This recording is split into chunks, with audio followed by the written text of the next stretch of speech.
Queridos irmãos e irmãs, a Igreja celebra o 5º domingo da Páscoa. E o evangelho deste domingo, no ano B, é o de São João, capítulo 15, versículos de 1 ao 8. O belo evangelho da videira e dos ramos. Queria ilustrar esta parábola da seguinte maneira. Quem leu alguma vez os livros da Divina Comédia, recordará aquele momento em que Dante Alighieri, o autor, comenta sua entrada no inferno.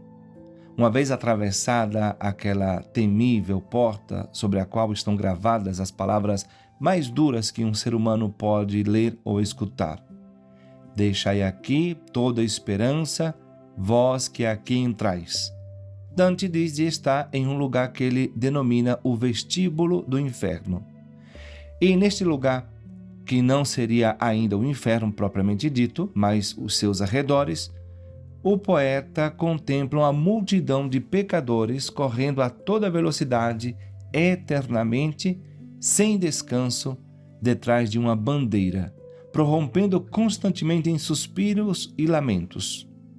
Esta multidão é a das almas dos preguiçosos, dos abúlicos, isto é, aqueles que não têm vontade, dos descuidados, dos ociosos e, mais propriamente, dos indolentes, daqueles que viveram sobre a terra uma vida insignificante, uma vida que não mereceu louvor, mesmo que não tenham tido uma vida manchada pela infâmia.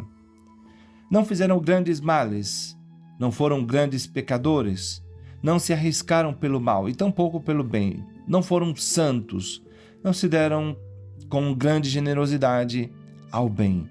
E por isso, para Dante, o céu e o inferno rejeitam esse tipo de gente, quer dizer, ninguém os quer. Teologicamente, isto não é exato, porque a alma que não vai ao céu vai ao inferno. Não há lugares intermédios eternos, salvo o purgatório, que é provisório. Dante sabe disso, mas quer ensinar como se fosse uma verdade. O que queria nos dizer Dante, e se trata de uma mensagem extremamente válida e atual, é que para ser santos e nos salvar não basta o fato de não militar durante nossa vida sob a bandeira de Satanás, isto é, no exército dele. Pelo contrário, é necessário alistar-se ao exército de Cristo sob a bandeira dele e comportar-se como bons soldados de Cristo. Todos os tíbios ou mornos contemplados por Dante se assemelham a muitos cristãos de nossos tempos, que acreditam ser bons cristãos porque não roubam, não matam, nem são mafiosos ou maçons, ou simplesmente não fazem o mal. Isto é muito bom, mas é muito pouco. No juízo, quando formos julgados, não nos será perguntado quantos pecados não cometeste, mas sim quais são as obras que fizeste. Dito de outro modo, não basta não produzir maus frutos, é necessário produzir bons frutos. Um cabo de vassoura plantado na terra não dá maus frutos, não dá peras podres, maçãs amargas ou laranjas ácidas, mas não por isso dizemos que é uma boa árvore, porque tampouco dá peras, maçãs ou laranjas boas. Isto é o que nosso Senhor nos recorda quando nos diz com simplicidade: eu sou a videira verdadeira e meu Pai é o agricultor. Meus irmãos, é necessário dar fruto e para isto se requerem duas condições. A primeira coisa necessária para dar fruto consiste em estar unidos à videira.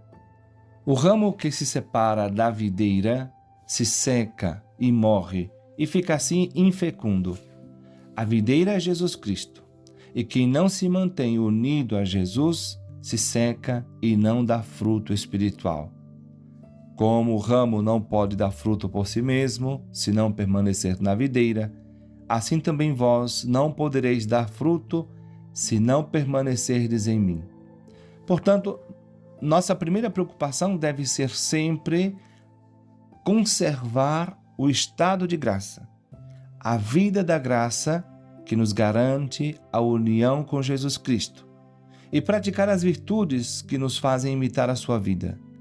Permanecei em meu amor, isto é, permanecei na graça, na caridade. De outro modo, nossa vida não tem sentido, já que Jesus Cristo mesmo nos diz: sem mim, nada podeis fazer. Pensemos então no engano de todos aqueles que constroem suas vidas, suas famílias, seus projetos sem Cristo.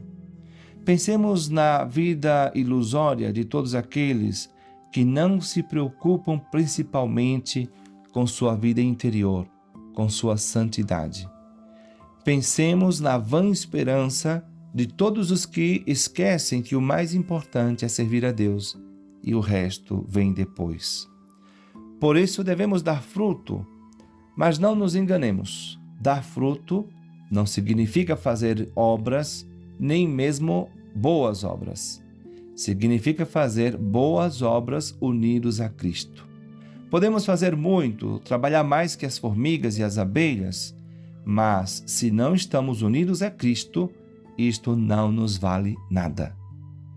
É nossa união com Ele pela graça que dá a vida às nossas obras. Sem a fé e a caridade, as obras estão mortas e não servem. Até as boas obras? Sim, até as boas obras. É o que nos diz São Paulo na carta aos Coríntios. Ainda que eu falasse as línguas dos homens e dos anjos, se não tiver caridade, sou como o bronze que soa ou como o símbolo que retine. Mesmo que eu tivesse o dom da profecia e conhecesse todos os mistérios e toda a ciência, mesmo que eu tivesse toda a fé a ponto de transportar montanhas, se não tiver caridade, não sou nada. Ainda que distribuísse todos os meus bens em sustento dos pobres, e ainda que entregasse o meu corpo para ser queimado, se não tiver caridade, de nada valeria. Se não dermos frutos de santidade, nossa vida será inútil, porque cedo ou tarde se cumprirá o que diz nosso Senhor: quem não permanecer em mim será lançado fora como um ramo e secará. Tais ramos são recolhidos, lançados no fogo e queimados. A segunda coisa inevitável para dar fruto e fruto em abundância é a necessidade de ser podados. Todo ramo que dá fruto, meu Pai o poda para que dê mais fruto. O bom vinhateiro sabe que aqueles ramos que parecem bons e que prometem frutificar bem, devem ser podados precisamente para que frutifiquem abundantemente e não fiquem como ramos mesquinhos. Jesus diz que Deus Pai faz o mesmo conosco.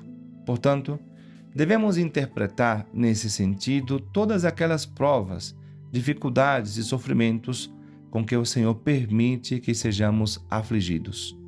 Como nos ensina São Pedro, em meio dos sofrimentos devemos estar sempre alegres, porque sabemos que são uma bênção de Deus e que nos preparam o céu.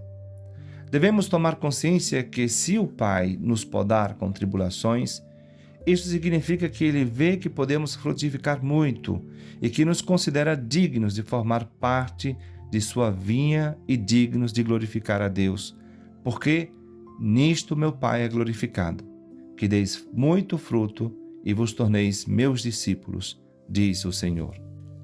O sofrimento, a cruz, a dor, fazem-nos frutificar, porque quando Deus aperta, é para nos fazer dar tudo o que levamos dentro, por natureza e por graça.